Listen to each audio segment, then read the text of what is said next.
কক্সবাজারে এমন টুর্নামেন্ট আগে কখনো হয়নি, দেখিনি। ইনশাল্লাহ খুব সুস্থভাবে এবং সুন্দরভাবে এই টুর্নামেন্টটা শেষ হবে। আশা করি সবাইকে সুশৃঙ্খলভাবে খেলা দেখবেন এবং খেলা উপভোগ করার জন্য অনুরোধ করা হলো। ধন্যবাদ সবাইকে। আজকে যারা উদ্বোধনী ম্যাচ খেলবে এবং শুভকামনা জানাচ্ছি দুই টিমকে, খেলা যেন প্রতিযোগিতামূলক হয় সেটা আশা করছি। এবং পাশাপাশি খেলাধুলা তো জানেন আপনার, সবাই জানেন স্বাস্থ্যের জন্য ভালো, এবং পাশাপাশি মাদক মুক্ত দেশ করতে, সমাজ করতে, শহর করতে আমাদের সকলেরই ঐক্যবদ্ধভাবে খেলাধুলার প্রতি মনোযোগী হওয়া দরকার আছে। সবাই জন্য শুভকামনা।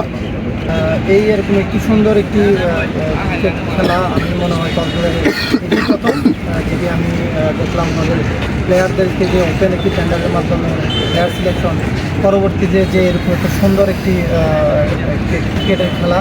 আমি আশা করছি এরকমভাবে যদি খেলাধুলা হয়ে থাকে ক্রিকেটের মান উন্নয়নের জন্য রেগুলার যদি এরকম ইভেন্টগুলো করা হয়, আশা করছি ভবিষ্যতে কক্সবাজারের যে ক্রিকেটের যে খেলার যে মান এবং ক্রিকেটের যে উন্নয়ন এবং ক্রিকেট খেলোয়াড়দের যে উন্নয়ন সেটি ধন্যবাদ সকলকে। এবং আমি আজকে এই খেলার উদ্বোধন ঘোষণা করছি।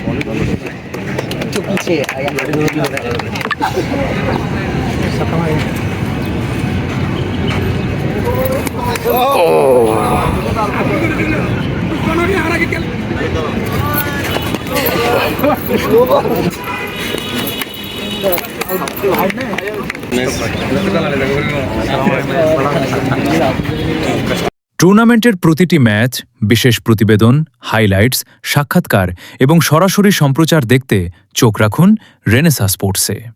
Desk report Irfat Hasan Ratul, Renaissance sports.